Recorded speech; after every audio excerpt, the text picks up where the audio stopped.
দেখো, আমি আজকে যেতে পারবো না, আজকে আমার স্বামী আসবে। তুমি আসতে পারবে না মানে? তুমি না আসলে কিন্তু আমি আসবো। আমি তোমার বাড়ির সামনে দাঁড়িয়ে আছি। কি? তুমি বাসার বাইরে দাঁড়িয়ে আছো? আচ্ছা শোনো, আমার বিয়ে হয়ে গিয়েছে, তুমি বোঝার চেষ্টা করো না কেন? আমি এখন তোমার সাথে চাইলেও দেখা করতে পারবো না। আমি জানি তোমার বিয়ে হয়েছে। তুমি যদি চাও যে আমি কোনো সিক্রেট ফাঁস না করি, তাহলে তাড়াতাড়ি তুমি বাইরে আসো। আর আমি যদি একবার ভিতরে আসি, তুমি ভালো করে জানো কি হবে। আরে তুমি বুঝতে পারছো না কেন? এখন আমার বিয়ে হয়ে গিয়েছে, এখন আমি চাইলেও তোমার সাথে দেখা করতে পারবো না। আমার স্বামী যদি এসব জেনে যায় তাহলে কি হতে পারে তোমার জানা আছে? আমি যখন এত দূর থেকে এসেছি তাহলে তো আমি দেখা করেই যাব। আর তুমি যখন আসতে পারবে না তাহলে ঠিক আছে, আমি আসছি। আরে না না, তুমি দাঁড়াও, আমি আসছি। তাড়াতাড়ি আসো। না না, কোনো সমস্যা নেই, হয়ে যাবে। তুমি চলে এসেছো? কখন আসলে? 1 মিনিট কথা বলছি। আচ্ছা ঠিক আছে, তুমি থাকো, নিচে আমার একটা অর্ডার এসেছে, ওটা আমি রিসিভ করে আসছি। ওকে।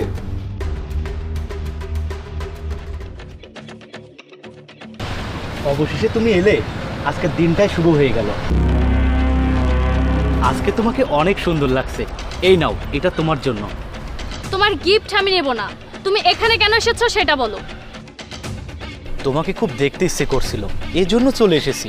তুমি বুঝছো না কেন? আমার বিয়ে হয়ে গিয়েছে, আর বিয়ের পর মেয়েদের জীবন পাল্টে যায়। আমি তোমার সাথে দেখা করতে পারবো না, এটা তোমার মাথায় সেভ করে নাও। ওহো, মানতে হবে, তুমি অনেক পরিবর্তন হয়ে গিয়েছো।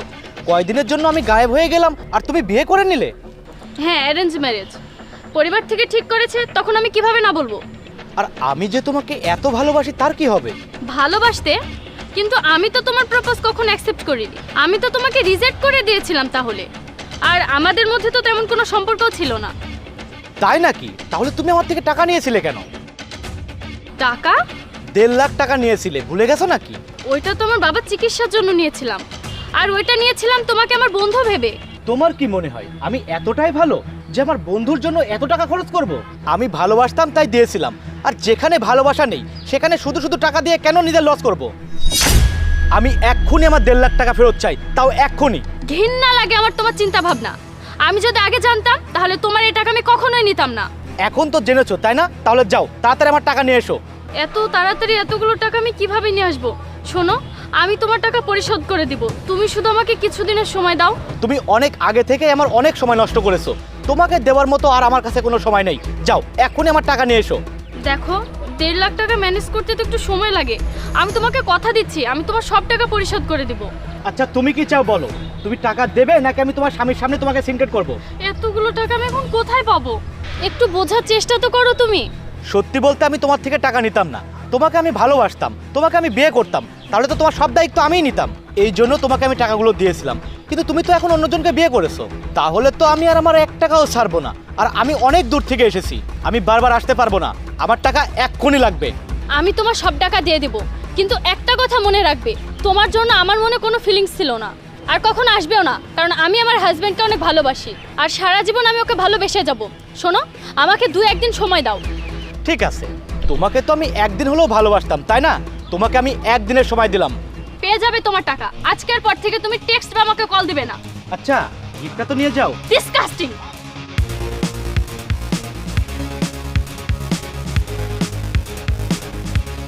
কি ব্যাপার সামনে? তোমার পার্সেল কোথায়? আসলে ভুল পার্সেল চলে এসেছে তো, তাই রিটার্ন করে দিয়েছি। দেখো, আমাকে একদম মিথ্যা কথা বলবে না। সত্যি করে বলো, তুমি কার সঙ্গে দেখা করতে গিয়েছিলে? আর তুমি কিছুক্ষণ আগে নিচে কার সাথে কথা বলছিলে? জাহিদ, তুমি ভুল ভাবছো, ওইটা আমার কলেজের ফ্রেন্ড ছিল। বন্ধু ছিল মানে কি? আর যদি তোমার বন্ধুই হয় তাহলে তুমি আমাকে মিথ্যা কথা বলে নিচে গেলে কেন? আসলে জাহিদ, আমার বাবা যখন অসুস্থ ছিল তখন আমার অনেক টাকার প্রয়োজন ছিল। আমি ওকে বন্ধু ভেবে ওর থেকে টাকাটা ধার নিয়েছিলাম, কিন্তু আমি বুঝতে পারিনি খারাপ নিয়তে আমাকে টাকাটা দিয়েছিল। ও আমাকে পছন্দ করতো, আমাকে প্রপোজও করে দিয়েছিল, কিন্তু আমি তখন ওকে রিজেক্ট করে দিয়েছিলাম। কিন্তু এখন তো আমার বিয়ে হয়ে গিয়েছে, আমি তো আর জানতাম না যে ও সেভাবে ড্রামা ক্রিয়েট করবে। আমি তোমার অনেক মিথ্যা কথা শুনেছি, আমি আর একটা মিথ্যা কথাও শুনতে পারবো না।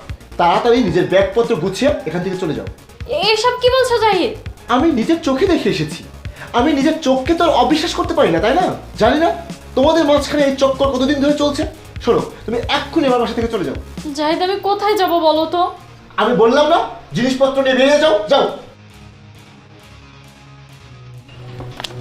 কি ব্যাপার, মনে হচ্ছে স্বামী বাড়ি থেকে বের করে দিল? আমার ব্যাপারে সব কিছু স্বামীকে বলে দিয়েছো তাই না? হ্যাঁ, তোমার এখানে আসা একদমই উচিত হয়নি। চলো যাই হোক, ভালোই হয়েছে, যা হওয়ার তাই হয়েছে। আমার মনে হয় আল্লাহ চাই যে আমরা একসাথে থাকি। ও তো তোমাকে ছেড়ে দিয়েছে তাই না? আসো আমার সাথে আসো। আরে ওর হাত ছাড়ো, নিজের সীমার মধ্যে থাকো।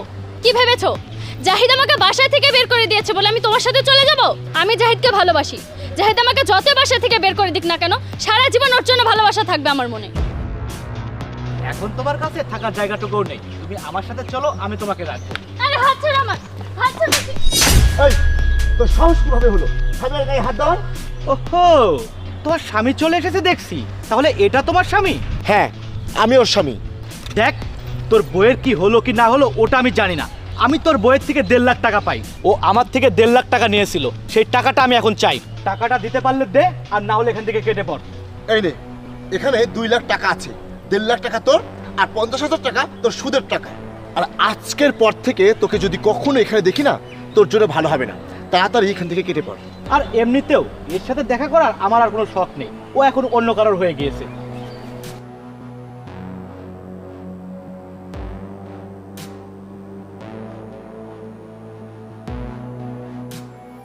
আমি তো ভয় পেয়ে গিয়েছিলাম জানো, তুমি যখন আমাকে বাসা থেকে বের করে দিলে।